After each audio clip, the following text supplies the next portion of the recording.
সকাল 7টা, মাউন্ট আবুতে আমি।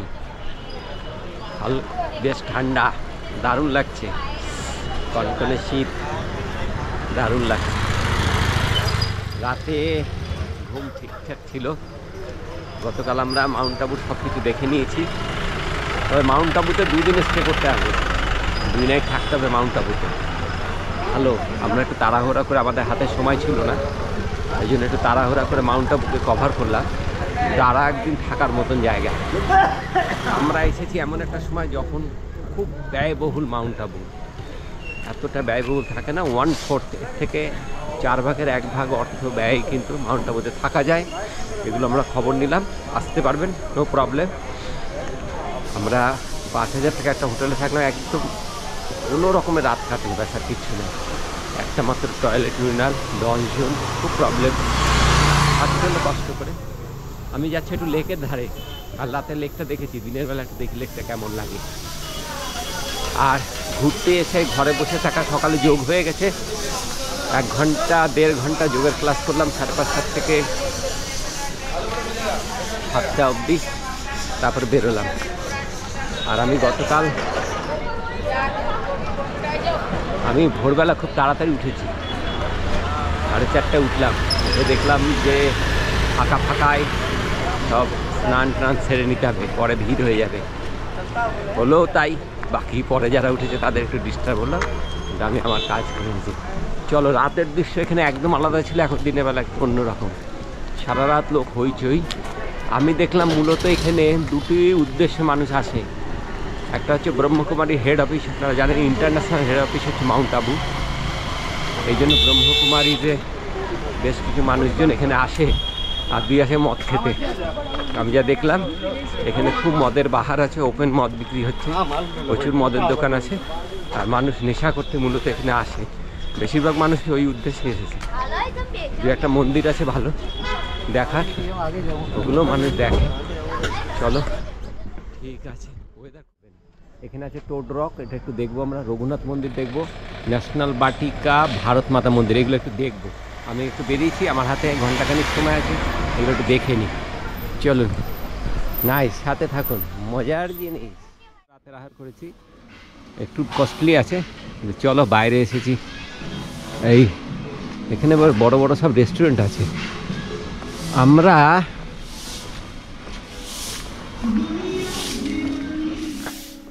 মহারাষ্ট্রে শিরডি সাইতে গেছি। শিরডি সাই অনেক বেশি ক্লিন, অনেক বেশি পরিষ্কার, অনেকটা ওই রকমই অ্যাটমসফিয়ার এখানকার, দারুণ। এই যে দেখো, এই দিকটা তো সুন্দর। আর ওই যে দূরে দেখছেন সাদা পোশাক পরে, এরা সব ব্রহ্মকুমারিজে মেয়েদের সংখ্যা বেশি, এরাই এখানে আছে। এদের সাথে যোগাযোগ করলে আপনি এখানে কিন্তু 5 দিন একটা ক্যাম্প করতে পারেন, ফ্রি ক্যাম্প। কিন্তু শর্ত হচ্ছে আপনাকে একটু চর্চা করতে হবে বিষয়। আসলেন এখানে, সেই সময় 2 দিন এক্সট্রা এসে হাতে নিয়েছে, একটু মাউন্ট আবু ঘুরে গেলেন, ভালো লাগবে। এখানে নিয়ে এসেছিলেন। তো চলো দেখা যাক। এই উপরেই আছে টোড রক, অর্থাৎ ব্যাঙের আকৃতির একটা পাথর এখানে আছে। আর সম্ভবত স্বামী বিবেকানন্দ এখানে তপস্যা অর্থাৎ ধ্যানস্থ হয়েছিলেন। চলো একটু দেখে আসি। রাস্তায় পড়লো কেভ। 1891 সালে Swami Vivekananda meditated for some weeks in this cave from April 1891. চলো দেখি। অনেকগুলো সিঁড়ি, দারুণ রোমাঞ্চকর ব্যাপার, সাথে থাকুন। ফাইন, সকালবেলা একটু এক্সারসাইজ হয়ে গেল, থেকে দারুণ। ফাইন, অনেকটা উপরে চলে এসেছি, দারুণ। আছে 2-1 দর্শনার্থী আছে, চাচ্ছি আমরা। ওই উপরে ব্যাঙের আকৃতির পাথর চলে এসেছি আমরা। আজকে এখান থেকে উদয়পুর চলে যাচ্ছি। বাসের টিকিট কেটেছি, 400 টাকা করে টিকিট মাথা পিছু। এসি বাস, বললো 3.5-4 ঘন্টা লাগবে, আপনার উদয়পুর পৌঁছে যাবেন। 160 কিলোমিটার রাস্তা। চলো, ফাইন। আমাদের লাগেজটাকে সব রেডি হয়ে গেছে, আমি জাস্ট একটু দেখতে আসলাম, এবার বেরিয়ে যাবো এখান থেকে। ওই দেখুন ব্যাঙের আকৃতির একটা পাথর, কি বিভৎস চেহারা পাথরটা, বাপরে বাপ। টোড রক, ব্যাঙের মতন দেখতে। বিবেকানন্দ, স্বামী বিবেকানন্দ এখানে ধ্যানস্থ হয়েছিলেন 1891 সালে। ফাইন, দারুণ ভিউ। এটা না দেখলে মিস করতাম। আমাদের মধ্যে অনেকেরই দেখা হলো না এটা। চলো, নাইস। এই দেখো, ফাইন, খুব সুন্দর। এটার জন্য একটু সময় দিতে হবে।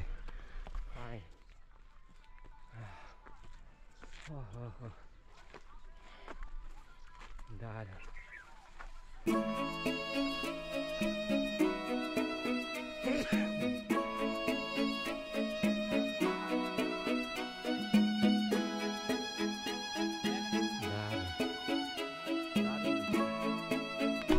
চলো নেমে যাই। মাউন্ট আবু দর্শন শেষ, ভালো লাগলো। এক রাত, গতকাল বেলা 12টার সময় আমরা মাউন্ট আবুতে পৌঁছেছি। 24 ঘন্টা না 20 ঘন্টার দর্শন হবে। আজকে 8টার মধ্যে বেরিয়ে যাচ্ছি। আমাদের বাসটা 9টায় ছাড়বে এখান থেকে। টিকিট কালকে কেটে নিয়েছি, অ্যাডভান্স টাকা দিয়ে দিয়েছি 4000 টাকা 10 জনের। ফাইন, এখন শুধু বাসে চড়া। সবাই রেডি হয়েছে, সকালে স্নান টান সেরে। একটু কষ্ট হলো, কিন্তু বাইরে বেরোলে একটু এগুলো করতে হবে, মেনে নিতে হবে। আমাদের টিমের সবাই খুব ভালো আছে এবার, কেউ কোনো রকম অবজেকশন নেই, সবটাই মেনে নিয়েছে। আর আমি যখন ট্যুর করি না, তখন লো বাজেট ট্যুর। আমি চেষ্টা করি কত কম খরচে ট্যুরটাকে কমপ্লিট করা যায়, কেন অযথা অর্থ ব্যয়ের কোনো মানেই হয় না। তারপরে কেনাকাটা যে যার মতন করছে সেটা আলাদা ব্যাপার, কিন্তু ট্যুরের যে খরচ সেটা খুব কম পয়সার মধ্যে আমি করার চেষ্টা করি। ওই জন্য আমার সাথে সবাই গ্রুপ করতেও চায়। হ্যাঁ, আবু দর্শন বলে একটা বাস পায়, পুরো আবু মাউন্ট আবুটাকে আপনাকে দর্শন করাবে। 350 টাকা টিকিট, সকালবেলা ছাড়ে সন্ধ্যা অবধি। কিন্তু ওর থেকে বেটার হচ্ছে যদি আপনি গ্রুপে আসেন, একটা গাড়ি রিজার্ভ করেন, অনেক। ওটা 350 টাকা টিকিট, আমরা 220 টাকা মাথা পিছু দিয়ে একটা আলাদা গাড়ি করেছিলাম 2200 টাকা দিয়ে। ওটাতে আমরা ঘুরলাম, ভালো লাগলো। আমার নেক্সট ট্রিপ আপনাদের বলি, আমার নেক্সট ট্রিপ হচ্ছে জানুয়ারি মাসের 20 তারিখ, 2025 সালে জানুয়ারি মাসের 20 তারিখ। টিকিট সব কাটাই হয়ে গেছে, 10-11 জন আছি। একটা এক্সেলেন্ট ট্রিপ প্যাকেজ আছে আমার। ফাইন, কন্যাকুমারী যাব, ডাইরেক্ট হাওড়া থেকে ট্রেন ধরে কন্যাকুমারী যাব। ওখান থেকে আসবো আমরা মাদুরাই, মাদুরাই থেকে কোদাইকানাল, রামেশ্বরম, ফার্স্ট জ্যোতির্লিঙ্গ দর্শন। ওখান থেকে চলে যাব আমরা তিরুপতি। তিরুপতি দর্শনের জন্য 2 দিন রেখেছি। তিরুপতি করে ওখান থেকে চলে যাব আমরা কোয়েম্বাটুর, আদিযোগী, যে নতুন যে মন্দিরটা তৈরি হয়েছে 4 বছর আগে, ওটাকে আমরা দেখব। ওখান থেকে চলে যাব আমরা বিজয়ওয়াড়া থেকে চলে যাব মার্কাপুর থেকে চলে যাব শ্রীশৈলম হচ্ছে আর একটা জ্যোতির্লিঙ্গ, দ্বিতীয় জ্যোতির্লিঙ্গ আমাদের দর্শন হবে। সেখান থেকে আবার চলে আসবো ব্যাক মার্কাপুর থেকে বিজয়ওয়াড়া, আবার ট্রেন ধরে বিজয়ওয়াড়া থেকে চলে যাব সোজা আমরা দুয়ারকাতে নাগেশ্বর, আমাদের 3য় জ্যোতির্লিঙ্গ দর্শন হবে। নাগেশ্বর থেকে দর্শন করে আমরা বেরিয়ে যাব সোমনাথ দর্শনে, 4র্থ জ্যোতির্লিঙ্গ দর্শন। সোমনাথ দর্শন করব, সোমনাথজি দেখে আমরা আহমেদাবাদ হয়ে চলে আসব কুম্ভ মেলা, প্রয়াগরাজ। কুম্ভতে আমাদের একদিন স্টে আছে, তারপরে বাড়ি। 22 দিনের ট্রিপ, 4টে জ্যোতির্লিঙ্গ দর্শন করলে আমার জ্যোতির্লিঙ্গ দর্শনের প্যাকেজটা, 12টা জ্যোতির্লিঙ্গ দর্শনের প্যাকেজটা শেষ। 12 জ্যোতির্লিঙ্গ দর্শন, ছোট 4 ধাম দর্শন আমার হয়ে গেছে, গঙ্গোত্রী, যমুনোত্রী, কেদার, বদ্রী। বড় 4 ধাম দর্শন হয়ে গেছে, দ্বারকা, রামেশ্বরম, পুরী এবং বদ্রীনাথ। 5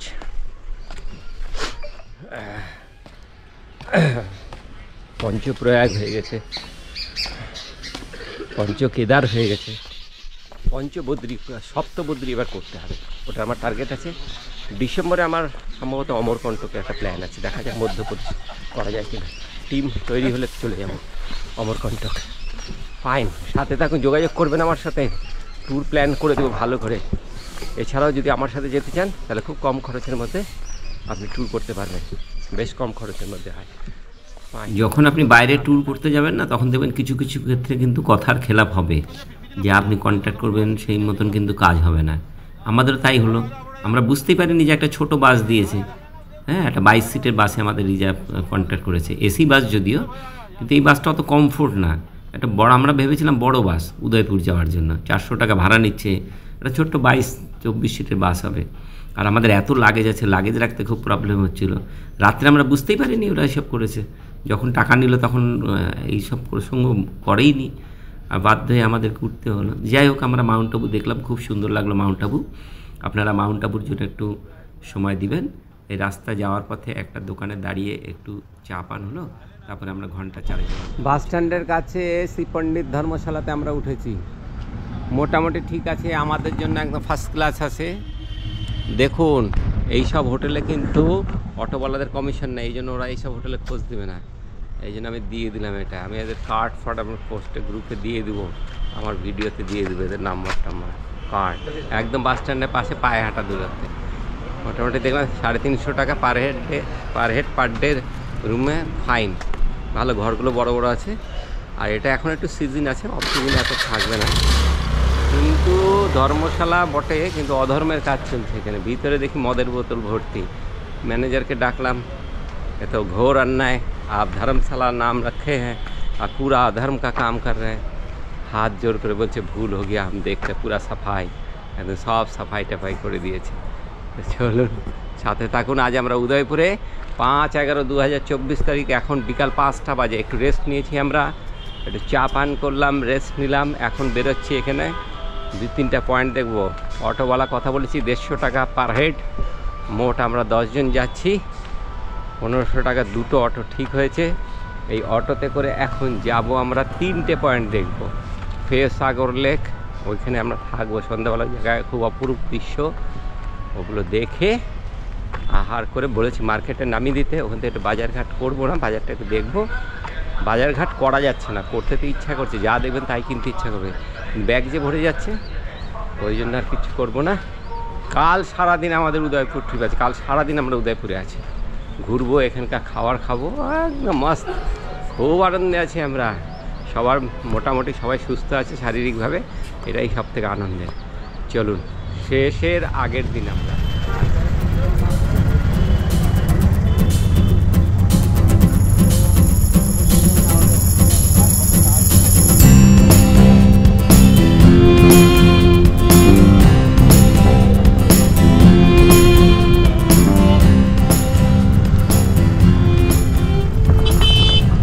চললাম উদয়পুরে। 5/11/2024 থেকে প্রথম দিনের দর্শন, অল্প কিছু দর্শন করব, একটু রেস্ট নিয়ে নিচ্ছি সবাই দুপুরবেলায়।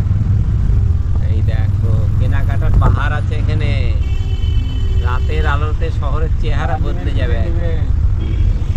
যার যা কেনা কিনে না, যার যা কেনা, এটা লাস্ট, আমাদের লাস্ট পয়েন্ট। যার যা কেনা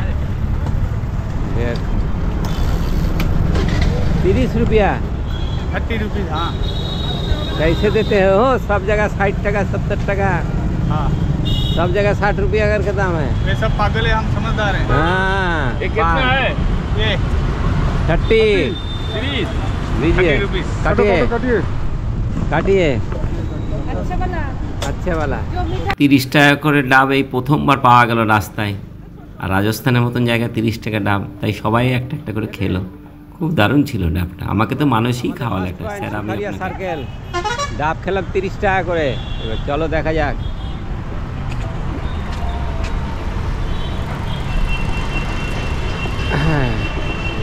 সুখারিয়া সার্কেল, আরে রাম, দারুণ।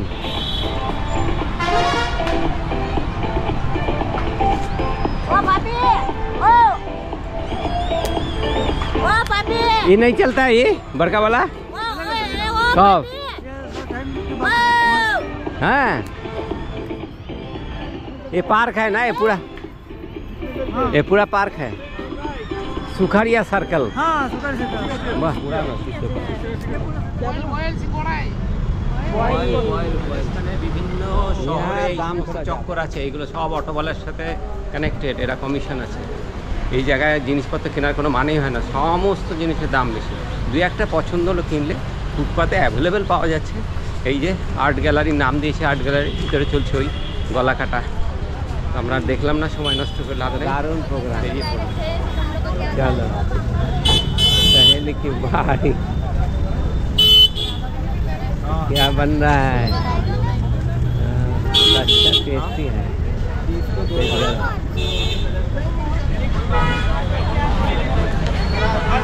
सहेलियों के बाड़ी, ये उद्यान पॉलिथिन ये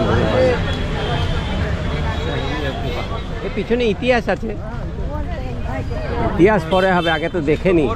200 देना हमारा आईडी कार्ड है। एंड सिटीजन 30 रुपया एंट्री फी सार्वजनिक कितना घड़ा होता है?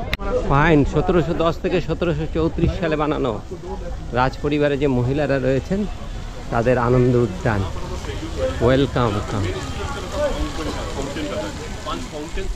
রাজ পরিবারে মেয়েদের উদ্দেশ্যে বানানো, পরিবারে যে সমস্ত মহিলা সদস্যরা ছিল তাদের উদ্দেশ্যে বানানো একটা গার্ডেন, যেখানে সুন্দর সব জলের ফোয়ারা লাগানো রয়েছে। এবং তখনকার ফোয়ারাগুলো বলে, যারা গাইডরা বলল, এখনও সেই 200 বছরের পুরনো ফোয়ারাগুলো এখনও রয়েছে। এক অপূর্ব সজ্জা, ভিতরে ফরেস্ট মানে বেশ পার্কের মতন এবং একটা বনসৃজন যেভাবে সাজানো রয়েছে অপূর্ব লাগলো। তার সাথে ফোয়ারাগুলো একটু অন্যভাবে চলছিল এবং খুব ভালো লাগছিল। পাথরের মাঝখান থেকে ফোয়ারাগুলোতে জল বেরোচ্ছে, ওগুলোকে দেখা যাচ্ছে না, ওদের পয়েন্টগুলো সেখান থেকে বেরোচ্ছে। এটা কিন্তু দেখবেনই, সহেলিকে বাড়ি 30 টাকা করে টিকিট নিয়েছে। আমি সবাইকে বলবো রাজস্থান ট্যুরে কিন্তু উদয়পুর গেলে, উদয়পুরে তো 2-3 দিন আপনি ইজি সময় কাটাতে পারেন, 3-4 দিন লাগে এখানে সব কিছু ঠিকঠাকভাবে দেখতে। উদয়পুরে আশেপাশে বড় বড় মন্দির রয়েছে, অনেক দ্রষ্টব্য স্থানও রয়েছে, তো সেগুলো দেখতে তো 2-3 দিন লাগবে। এটাকে কিন্তু রাখবেন সহেলিও কি বাড়ি। सहेलियों की बाड़ी দারুণ লাগলো দেখতে, খুব সুন্দর। ফাইন। প্রায় 6টা বাজে, এখনও দিনের আলো আছে। আমরা জানি আমাদের ওদিকে এখন অন্ধকার হয়ে গেছে, কিন্তু এখানে এখনও দিনের আলো আছে। উদয়পুর শহরের মাঝখানে ফতেহসাগর লেক, আমরা যাচ্ছি ফতেহসাগর লেক দেখতে। আর রাস্তা দেখুন কী সুন্দরভাবে সাজানো, এত সুন্দর লাগছিল রাতের আলোতে। উদয়পুর শহরটা একবারে দিনেতে আপনি কিচ্ছু বুঝতে পারবেন না, রাতেরবেলা এত সুন্দরভাবে সাজানো। তো ফতেহসাগর লেকটা একটু বৈশিষ্ট্য রয়েছে এখানে, সকলে আসে লেকের ধারে। আর আমরা যখন লেকের ধারে যাচ্ছি তখন সূর্য অস্ত যাচ্ছে, আর অপূর্ব এক দৃশ্য, মনোরম দৃশ্য ফতেহসাগর লেকে। আর এইখানে অনেক কিছু দেখার আছে, আর দারুণ রাশ ছিল, ভিড় ছিল, বড় বড় সমস্ত খাওয়ার দোকান, আর লেকের ধারে মনোরম দৃশ্য, মানে আপনার মন ভরে যাবে এইখানে। এই জায়গাটা যখন আসবেন মনে হবে ঘন্টার পর ঘন্টা এখানে দাঁড়িয়ে লেকটাকে দেখি। আর এইখানেই আমরা দেখেছিলাম রানা প্রতাপের স্মৃতিস্তম্ভ, এটা কিন্তু আমার খুব ভালো লেগেছিল। যদিও এটা আর্টিফিশিয়ালি, কৃত্রিমভাবে হয়তো বছর 4-5 আগে বানানো, এটির জন্য 150 টাকা করে টিকিট নিয়েছে।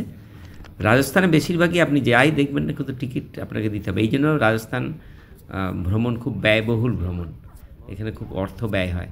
তবে এই যে রানা প্রতাপের যেগুলো দেখলাম, এটা আমার খুব ভালো ভবন, এটা দেখতে পারেন আপনারা, খুব ভালো। 30 তারিখ আজকে রাজস্থান ট্রিপের আমাদের অন্তিম দিন। আমরা সবাই গাড়ির অপেক্ষায় বসে রয়েছে। এই সব রামপুরহাটের সমাপিকা দিদিভাই, তাপসবাবু, এদিকে সব বসে আছে। আমরা সবাই রেডি হয়ে বসে আছি। একটা গাড়ি ঠিক করা আছে, 2টো অটো, 260 টাকা পার হেড ভাড়া, সারাদিন আমাদেরকে ঘোরাবে। আজকে খুব ভালো ভালো জায়গা আমরা দেখব, সিটি প্যালেস, একটা ফোর্ট দেখব, মন্দির আছে, জমজমাট প্রোগ্রাম সারাদিন। দুপুরে একটু লাঞ্চ হবে, সকালে সব ব্রেকফাস্ট করে নিয়েছি, লাঞ্চ হবে, লাঞ্চের কথা বলে নিয়েছি। এখানে গাড়ির অনেকগুলো অপশান আছে, বুঝে শুনে একটু গাড়ি ঠিক করতে হবে। আমরা এই গাড়ি ঠিক করলাম, অনেক কথা বলে লাস্ট অব্দি 2টো অটো ঠিক করলাম। কমফোর্ট, একটু আরাম হবে দর্শনে যাওয়া আসা। আজকে রাত্রি 12:20 আমাদের ট্রেন এখান থেকে। আমরা যাবো আজমির। আজমিরে কাল সকালে পৌঁছাবো, ওখান থেকে কালকে বেলা 12টায় আমাদের ট্রেন। সাথে থাকুন, আজকে দেখা যাক। আজকে কি বার? বুধবার। হ্যাঁ, বুধবার, ওয়েডনেসডে। চলো দেখি, আমরা টাকা মিটিয়ে দিয়েছি। এখানে হোটেল ভাড়া, হোটেল তো বলবো না, এটার নাম হচ্ছে পণ্ডিত ধর্মশালা। কিন্তু না পণ্ডিত আছে না ধর্মশালা আছে। পণ্ডিত নাই এখানে, আর ধর্মেরও কাজ আছে, সব অধর্মের কাজ। ধর্মশালার নাম দিয়ে এরা ব্যবসা করে যাচ্ছে। হ্যাঁ, পুরা লোকজন আসতে আছে, জলের ব্যবস্থা ভালো না, টয়লেট পরিষ্কার নাই। আমরা কাটালাম আর কি 2টা দিন, 2টা রাত, 1 রাত কাটালাম। আজকে তো বেরিয়ে যাবো। 350 টাকা মাথা পিছু এক একজনের এক একদিন ভাড়া, 2 দিনে 700 টাকা লেগেছে। ঠিক আছে, এইরকম রেঞ্জে এখানে ভালো হোটেল পাওয়া যাবে। বাস স্ট্যান্ডের আশেপাশে এই রেঞ্জে ভালো হোটেল পাওয়া যাবে, এর থেকে ভালো হোটেল পাওয়া যাবে। 11/11/2024 তারিখ উদয়পুরে আমাদের প্রথম দর্শন সজ্জনগড় ফোর্ট। এখানে অনেক টিকিটের কায়দা কানুন আছে। একবার টিকিট কাটতে হবে ফোর্ট দেখার, একবার গাড়িতে যাওয়ার টিকিট কাটতে হলো। প্রায় 290 টাকা মতন মাথা পিছু এখানে খরচ হয়ে গেল। সবাই তো গেল না, যারা গেল না তারা বাইরে একটা 45 টাকা ব্যয় করে নিচে একটা ছোট্ট পার্ক আছে, ওটাকে ঘুরতে পারে সময় কাটানোর জন্য। কারণ সজ্জনগড় ফোর্ট দেখে আসতে আনুমানিক 2 থেকে 2.5 ঘন্টা সময় লাগবে। গাড়িতে করে আবার এখান থেকে একটা আলাদা গাড়ি করে আবার নিয়ে যাবে, তার জন্য কিছুটা সময় লাগে। আর ফোর্টটাও খুব সুন্দর শুনেছি, আর আমরা তো দেখতে এসেছি, সুতরাং এগুলোকে তো মিস করাই যাবে না। সজ্জনগড় ফোর্ট আমাদের ফার্স্ট ডেস্টিনেশন, সজ্জনগড় ফোর্ট। এখান থেকে টিকিট কাটলাম 174 টাকা মাথা পিছু টিকিট, 174 টাকা, 174 ফোর্টের টিকিট। এবার ফোর্টে তো পায়ে হেঁটে যাওয়া যাবে না, গেট থেকে অনেকটা দূর, ওই জন্য ওখানে মাথা পিছু 120 টাকা করে আবার গাড়ি ভাড়া আছে। হ্যাঁ, শেয়ার ট্যাক্সি ভাড়া করতে হবে। চলো, মোটামুটি 294 অর্থাৎ 300 টাকা এই ফোর্ট দেখতে খরচ।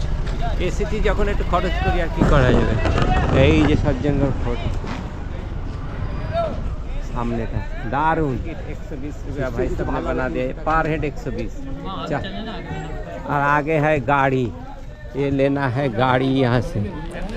হ্যাঁ, সজ্জনগড় ফোর্ট দেখতে আমরা যাচ্ছি। ঠেলা আছে, খালি বললেই হবে না, খরচা আছে। কি 30 তারিখ দেখলে হবে, খরচা আছে। সজ্জনগড় ফোর্ট এটাতে ইয়ে নাই। হ্যাঁ হ্যাঁ হ্যাঁ, এই প্যাকেজে দু নাই না।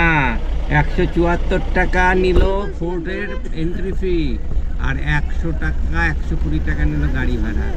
দেখলে হবে, খরচা আছে, কায়দা কানুন অনেক আছে, তো ভালোই হবে নিশ্চয়ই। 300 টাকা যখন নিল তখন তো ভালোই হবে মনে হয়।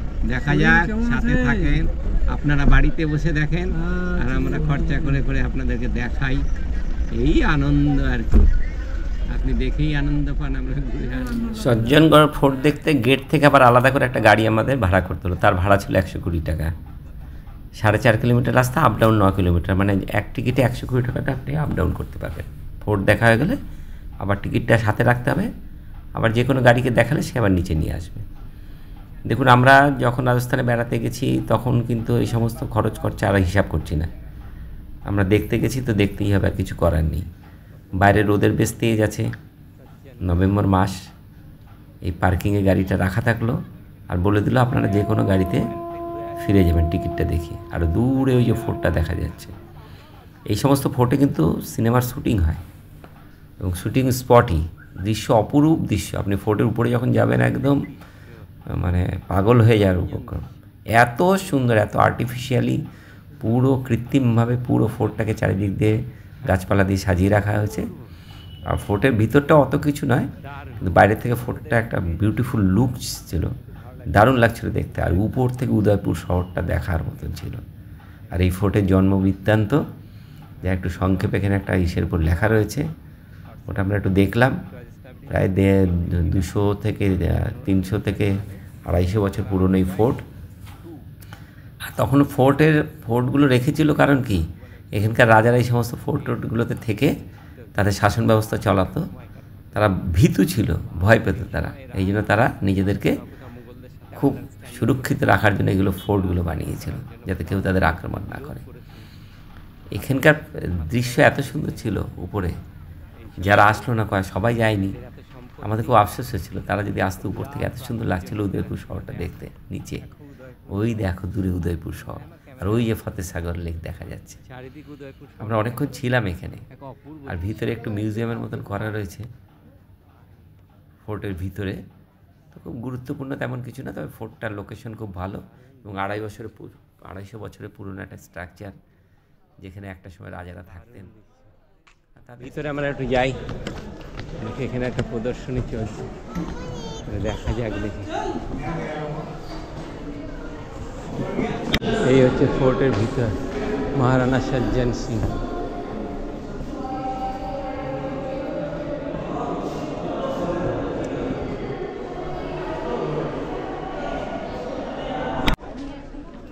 ও বিরাট ব্যাপার।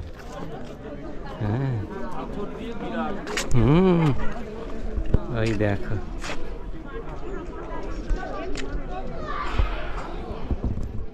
সজ্জনগড় ফোর্ট দর্শন শেষ হলো আমাদের আজকে। আমাদের 6/11/2024 থেকে প্রথম পয়েন্ট। ভালো লাগলো। এত উপরে ন্যাচারাল বিউটিটা বেশি, আমার ফোর্টের থেকে বেশি ভালো লাগলো এখানকার বিউটি। প্রাকৃতিক সৌন্দর্য অপূর্ব, খুব ভালোভাবে এটাকে সাজানো হয়েছে, যত্ন আছে। টিকিট মূল্য তো আছে, চলো কিছু করার নাই। যারা ঘুরতে আসে তারা অত কথা ভাবে না, ভাবা উচিত না। আমাদেরও তাই। আমরা এখন নিচে নেমে যাব। 5 জন এসেছি আর আমরা 5 জন আসেনি। চলো আমরা নিচে চলে যাই।